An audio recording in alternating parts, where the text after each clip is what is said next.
I thought the HOA had finally run out of ways to harass my ranch. Then their private guards showed up and arrested my workers. They claimed they had authority over the entire property. What they didn't know was that I was already on my way home.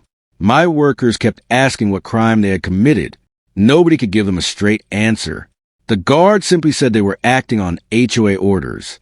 That was the first mistake they made. Karen told them the ranch was subject to HOA enforcement. She even claimed their employment violated community rules.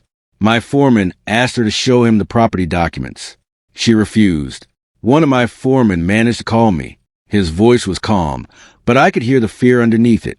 "They've got everyone surrounded," he told me. I looked at the badge on my chest and knew exactly what I had to do. Minutes later, the sound of engines echoed across the ranch. A federal convoy came through the main entrance. Karen stared at the vehicles like she had never seen anything like them. Then my door opened. I stepped out wearing the badge Karen never expected to see. The entire ranch went silent. One of the guards asked who I was.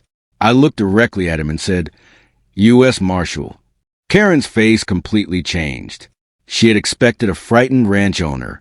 Instead, the person standing in front of her was the federal marshal assigned to the case.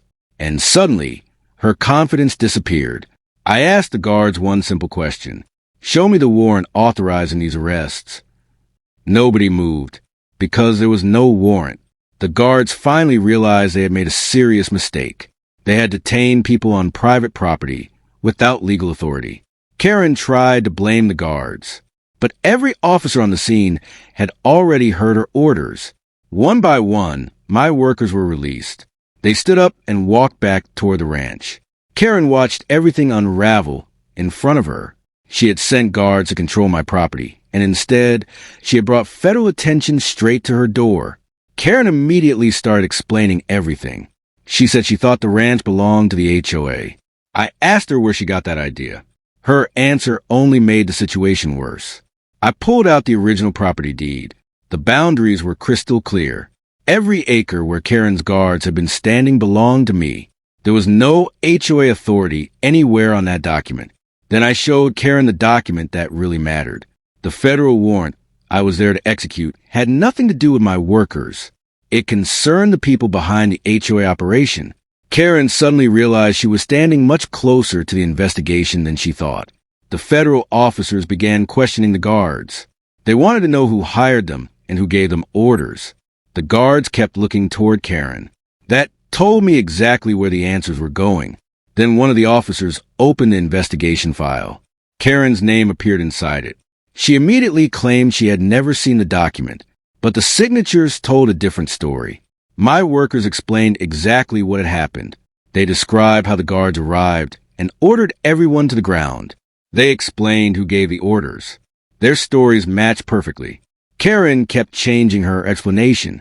First, she claimed she owned the property. Then she said the guards acted independently. Finally, she stopped answering questions altogether. The guards were escorted away from my property. They had arrived believing they were in control. Now, they were being questioned by the federal team. Karen could only stand there and watch. Karen finally understood this wasn't an HOA argument anymore. It was a federal investigation. She had tried to use her position to intimidate my workers. Instead, she had exposed herself to investigators. By sunset, my ranch was finally quiet again. My workers were safe, and the HOA guards were gone. Karen had arrived believing she could control my land. She left knowing that nobody, not even an HOA, stood above the law.